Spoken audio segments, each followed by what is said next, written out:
Hello and welcome. Today's project's all about dependency and what anxiety sufferers depend on to keep them in that identity, right? It's about the substances, it's about the people that they keep close to them, it's about the safe zone that they remain in, and they don't want to venture off into that unknown and face those challenges. They just want to be comfortable, and they're dependent on feeling good every day when they wake up. So in this video, I want to talk about how you can move from being that dependent marionette, that puppet, to your emotions, addictions, behaviors, to being that independent person who carries that safety with them. So that's the goal of this video. How can you carry that safety with you so that when you're in that unknown, when you're at the shopping mall or at your work, or whether you're in that classroom, wherever you are, so you can implement those tools and techniques from your tool belt and handle the dragon of chaos that pops its ugly head. That's what you want. You want the tools, you want the right techniques so that you can handle the challenges of everyday life.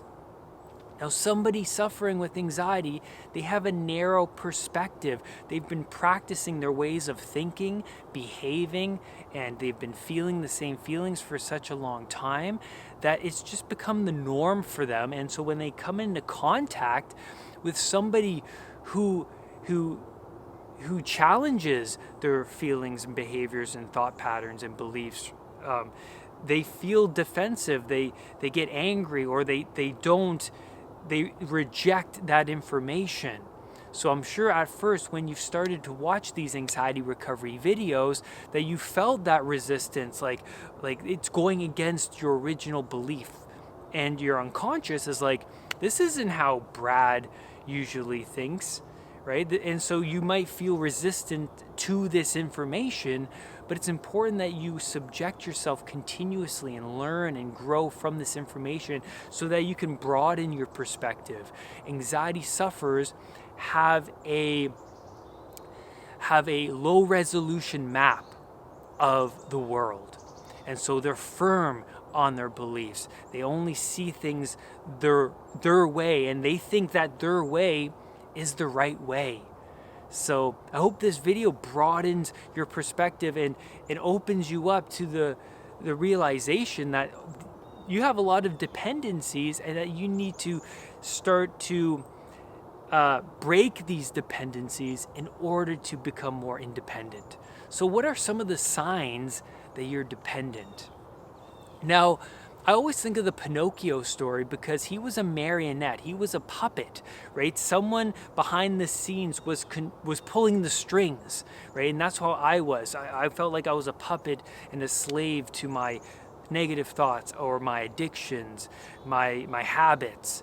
And so Pinocchio, when he took on the responsibility of rescuing his father from the belly of the beast at the bottom of the ocean, he became real, because when he rescued his father, he died. But that death is symbolic, right? It's the killing of your old self and the birth of the new you. So Pinocchio comes back as a real boy. So you can look at it like, I wasn't real until I took on the responsibility and confronted the unknown, the places and things that I just didn't want to confront, and then I became more real. Like the strings and the puppet of Brad disappeared for good. And that's what you want. You want to become that independent, real person rather than that puppet being pulled by addictions and thought patterns and society itself. And so, what are the signs? Well, reassurance seeking is a sign that you're dependent, always wanting to be around those people who support your identity, but also who are like, everything's going to be fine. Those people represent unknown territory and your safe zone. And so you want to be around those people if you're suffering and you're overly sensitive towards your health. And so someone with anxiety unconsciously gravitates towards those family members, those friends, any loved ones for that reassurance. Also, Googling your symptoms, Googling became one of the worst habits of mine because I had this belief that I was unhealthy. So when I went to Google symptoms, what happened was Google brought up the worst case, cancer, disease, and then all of a sudden it fit with my identity of being unhealthy. And I was like, yes, of course that's what I have. And so that would spiral my anxiety, and it was just keeping me in this dependent state, because then I would go back to Google for answers, but Google was giving me the wrong answers. The answers that really, they weren't helping me become more independent. They were just keeping me in this snowball loop, right? The snowball loop of anxiety. Also, substances can keep your anxiety alive, like alcohol. Alcohol only suppresses anxiety, and that's why a lot of people drink alcohol, but the next morning what happens, everything is magnified. The underlying challenges that you need to confront, they're magnified. So then you take alcohol again, or then you smoke weed again, or then you eat that junk food again, and it's just that loop. It's just that temporary band-aid, but it's not solving the underlying challenges. Also, your safe zone at home. Your safe zone at home is a dependency, because once you start to venture off from that safe zone, once you start to walk away from your house and you feel that heart palpitation, or you start to focus on your heart or your symptoms, what happens? You become overly sensitive, and then you go back to your safe zone. And then anxiety sufferers unconsciously spend a lot of time in that safe zone, and that's a dependency. Also, blogs where people talk about their symptoms can make you feel good for that moment, but it doesn't solve the underlying challenges. Or doctor checkups, going to the doctors continuously, is that reassurance, is a dependency towards that as well. Also, feeling good all the time. Anxiety sufferers want to have that feel good feeling, right? They want to wake up and not feel their sensations, but once the sensation shows up, all of a sudden they're overly sensitive towards it. And I always had this, I always wanted to have this feel good safety around me throughout my whole life. And whenever challenges popped up, I would either quit the thing or go back to my safe zone, whether it was karate, baseball, hockey. Throughout my life, whenever things got tough, I would go back to my safe zone and quit, right? And so I did this with work in my 20s. When I started to pursue film work and things got tough and challenging, I would not go to work. And so this was a horrible habit of mine, and I was just dependent on that feel good feeling, right? And I got that from the safe zone of my house or being around loved ones for reassurance. Also, music and friends, Nirvana, Nirvana fit my identity. When I was saying earlier that, anxiety sufferers have this firm belief like their way is the right way. Well, Nirvana fit my identity, where, I'd listen to songs like I Think I'm Dumb, and he was like glorifying these feelings of being this, depressed, anxious identity being, right? And so I was like, yeah, Nirvana understands, Kurt Cobain understands, or it could be friends. I would hang around friends that supported my identity. They understand what I'm going through, so I'm going to hang around them. And so these are all dependencies. And I hope you relate to these dependencies, because I had all of these when I was going through my anxiety. So the question becomes, how do you move from this dependent state to this independent person? All right. So when a child is with their mother and they go to the playground, the playground represents unknown territory towards that child. But the mother is known territory for that child because the child knows how to interact with the mother. So when the mother brings the child to the playground, the child ventures off to the playground but looks back at the mother because the mother represents safety, and then goes into the unknown, and then comes back to the mother, and then ventures further out into the unknown, and then child comes back to the mother, and continuously until the child becomes more independent, and safety is where the child develops safety so that the child is more comfortable in unknown territory and further away from the safety of the mother. And essentially that's what anxiety recovery is all about, moving continuously into the unknown territory and confronting voluntarily situations where you don't want to be.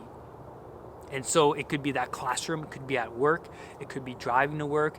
Situations that make you feel anxious are opportunities to develop safety and attach safety to those experiences rather than fear.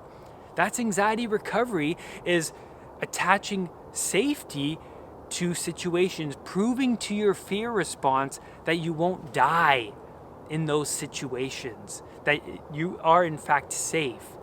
And so that's what you want. You want to have tools and techniques and a sword and shield for when the dragon of chaos pops its ugly head. You want to be in those anxious moments when anxiety strikes. You know exactly what to do in those situations. Now, I always think about Simba in The Lion King whenever I think about venturing off into the unknown and becoming braver, because in The Lion King, Simba is hanging around his dopey friends in his safe zone on Pleasure Island. They're singing about Hakuna Matata, why worry about tomorrow when you can just feel pleasure today, kind of thing. And so Nala, she recognizes this because she's conscious, she's awake. She sees that Simba has to take on responsibility and he needs to improve himself and stop playing around. And so she tries to separate Simba from his dopey friends. And it's interesting because once Simba takes on responsibility in The Lion King, you can see his face harden. He becomes more tough, brave, because he's taken on responsibility voluntarily. He's confronting the unknown. He's confronting hell itself, Scar, right? And so he goes to confront the tyranny of the state. And when he does, he hardens himself and becomes the archetypal hero. So essentially that's what happened to me as well. Like when I started to confront the situations that made me fearful, I started to harden myself. My face hardened. I became braver, and I was more likely to confront other challenging situations that were there, because I was proving to myself that I could do it. I could overcome these situations that were making me anxious. Also, becoming knowledgeable is a key step in recovery. And I was placing myself under the wing of other coaches like myself who overcame anxiety and are living the life that I've always wanted to live.